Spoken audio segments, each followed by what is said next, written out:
This is an important message from Lane Bradbury, who is a genuine study in complexity. She is both strong-willed and stubborn. This tenaciously driven Gemini allegiances to dance, ballet in particular, is enough to put most of us to shame. She also harbors equal parts childlike vulnerability and ethereal whimsy that keeps her whizzing about like a magical woodland fairy. Now, for those of you who do not know her, she is Jeanette Lane Bradbury. She is an American actress and writer. She was born in Buckhead, Georgia. She studied ballet as a young girl in the 1950s.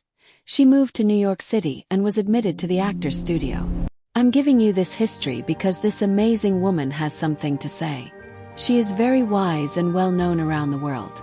She is someone that should be heard from, and we should pay attention to her concerns about the state of this country. Let's get to know her. Sit all alone with the weeds, or a succulent pear. If with each juicy bite you spit out your teeth with the seeds. Before it's too late, stop trying to wait for fortune and fate. Your security and I survived La Dame Merman, Jerry Robbins, and the plague. I'm still here. In a nutshell, I was not first choice, but then they fired the girl that they had hired, and they hired me. And there I was, between two dragons, Ethel Merman and Jerome Robbins. It was pure, unadulterated hell. Merman was nicer, she'd know that I'm here, and she'd look me in the eye. We may not like each other at all, but we're stuck. Today I'm going to be joined by actress Lane Bradbury, who played Roni Cotter in the season 8 episode, The Diploma. Please welcome Lane. Welcome. You know, this has been a journey, hasn't it? It has. I mean, I guess I assumed because John lives in this part of the country that you did too. You know, so, and I used to live in LA. I had my children there, and I spent a lot of time in LA. But I moved back here about maybe 10 years ago, and I love the East Coast. Where are you on the East Coast? I'm in Weehawken, New Jersey, which is, okay. If everything works right, from the minute I leave my door, if the bus is there and there's no traffic in the tunnel, I can be at the Port Authority in 5 minutes. You can't beat that. That's not always the case, though. Here we are. Here we are. Yeah. And we're not too old to learn, are we? Well, listen, I really, really, really struggle with all this technology. Well, I so appreciate you being willing to persevere through all of this miscommunication and confusion and everything, because I really did want to have this opportunity to do this with you, to chat about. No, and I felt the same after what John was saying about you. I thought I want to meet her. So yeah. Tell me what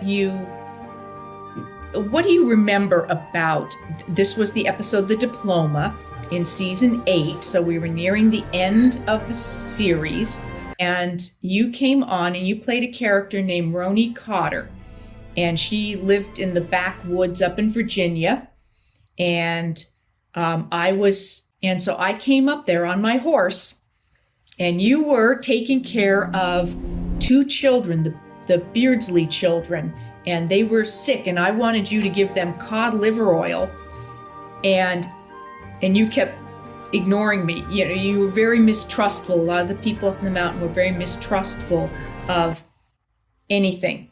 You know, so I was the new nurse. I was the new county nurse. The other one left to join the army, and there I was, and you didn't want anything to do with me, and you didn't trust me about this cod liver oil for these children, and you didn't want to teach your brother, who was a little bit slow. I kept wanting you to teach him to read. I said, you should do that. He's maybe a little slow, but he could learn. And you were like, no, he doesn't need to. He knows everything he needs to know. So you and I battled it out. And I we had don't some even really lovely remember. scenes. I don't even that it's like I'm hearing this for the first time. Wow. Wasn't it a great story though? And you were great. Yes, it is. Right. We're all together. Yeah. Yeah. And then finally I kind of came up there and I brought my son. I had a toddler, he was about 2.5. I brought him up there on the horse with me. And I went into the cabin with you and was talking with you.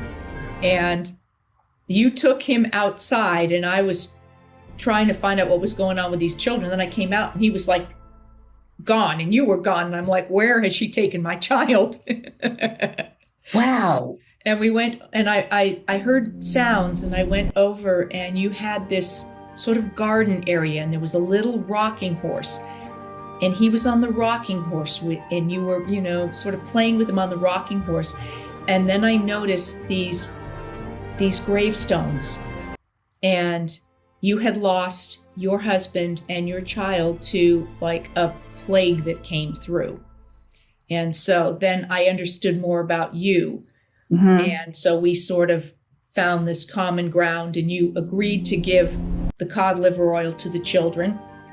And I had given this book to your brother, Sweet Billy, and he was starting to learn to read. So it was a very sweet story, and it took a bit, but we, two hard-headed women who kind of came to an understanding that we could respect each other and understand each other and appreciate the lives that we each were living and ultimately what was best for Anne for your brother. This for the first time. Isn't that amazing? It doesn't, I'm listening to this story, listening to you tell me this story, and oh my goodness, that's a good script. It's funny because, I did 220 something episodes, and a lot of them are a blur to me because I started the series in 1972.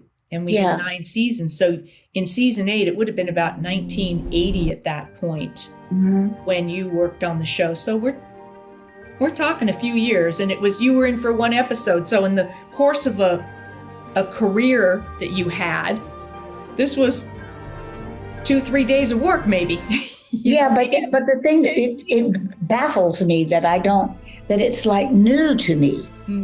I'm hearing it for the first time. So bizarre, Were there shows, because I know you worked on things like Gunsmoke and Mod Squad and Partridge Family and FBI, and are there things from the various different shows that you work on that have stood out, that have stayed with you over the years? Well, I think working on the Gunsmoke show was just so fulfilling to me. They kept bringing me back, and then I played a country girl, Mary Florine, and they kept bringing her back, and I was in love with Mr. Newley, and he never would give me the time of day. But it was everybody was so incredible to work with, and it was just such a joy it's my favorite show. It's just my favorite show.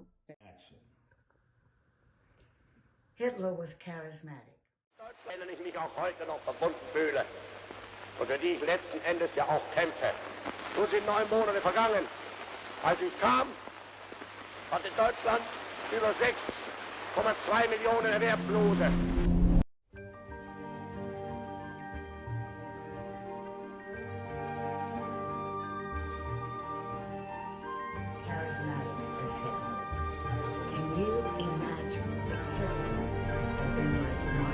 King, he could not only have brought Germany out of its recession, but guided it toward a worldwide resurrection. That one day, this nation will rise up and live out the true meaning of its creed. We hold these truths to be self-evident, that all men are created equal.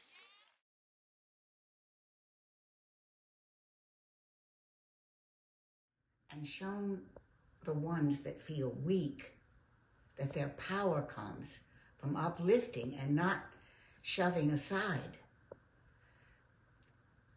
How do we get this message across? This mire is so deep and wants to suck us down into its sad truth that we still live in from ages past.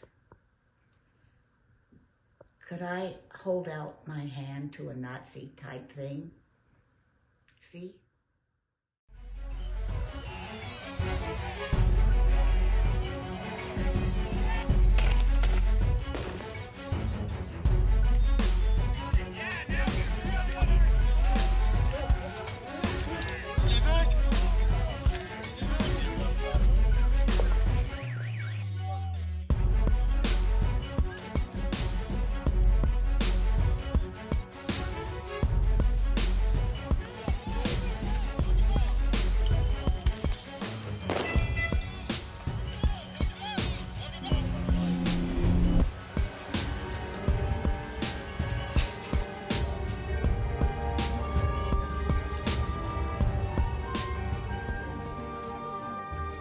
I'm already throwing negativity into the wheel. But can you change the devil into a good thing? Love has to be greater than hate, or we'll all end up just one hateful thing. Middle of Fifth Avenue and shoot somebody, and I wouldn't lose any voters, okay? It's like incredible.